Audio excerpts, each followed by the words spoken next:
ادھر ایرانی قیادت نے امریکی صدر ٹرمپ کے بیان کو مسترد کرتے ہوئے کہا کہ سب ایرانی انقلابی ہیں، ایرانیوں میں کوئی سخت گیر یا اعتدال پسند نہیں، ہم جارحیت کرنے والوں کو پچھتانے پر مجبور کر دیں گے، ہم نے دشمن کو اپنے اتحاد اور نظم و ضبط سے ہرایا ہے۔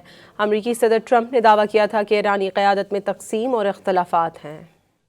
ایران نے امریکی صدر ڈونلڈ ٹرمپ کی جانب سے ایرانی قیادت میں تقسیم کا دعویٰ مسترد کر دیا۔ ٹرمپ پر واضح کر دیا گیا کہ ایران میں کوئی انتہا پسند یا اعتدال پسند نہیں، تمام شہریوں کی پہچان ایرانی اور انقلابی کے طور پر ہوتی ہے۔ ایرانی صدر مسعود پزشکیان، ایرانی اسپیکر باقر کالیباف اور وزیر خارجہ عباس اراغچی نے ٹرمپ کو بتا دیا کہ ایرانی قوم اور ریاست کے مکمل اتحاد اور سپریم لیڈر کی اطاعت سے دشمن کو پچھتانے پر مجبور کر دیا جائے گا۔ ایرانی صدر مسعود پزشکیان نے ٹویٹ کیا کہ ایک خدا، ایک قوم، ایک رہنما اور ایک ہی راستہ ہے۔ ایران کی فتح ہمیں جان سے بھی پیاری ہے۔ باقر کالیباف نے بھی اپنے ٹویٹ میں ٹرمپ کا دعویٰ مسترد کر دیا۔ ایرانی وزیر خارجہ عباس اراغچی نے سوشل میڈیا پر جاری بیان میں کہا کہ میدان جنگ ہو یا سفارتکاری، ہم مکمل تیار ہیں۔ ایرانی پہلے سے کہیں زیادہ متحد ہیں۔ ادھر ایرانی عدلیہ کے سربراہ غلام حسین محسنی نے کہا کہ ایران کی تیز رفتار کشتیاں اور ڈرونز امریکی جہازوں کو تباہ کرنے کے لیے تیار ہیں۔ امریکیوں میں آبنائے ہرمز تک پہنچنے کی ہمت بھی نہیں، کیونکہ انہوں نے دیکھ لیا ہے کہ ان کے انتہائی جدید جہازوں کے ساتھ کیا ہوا۔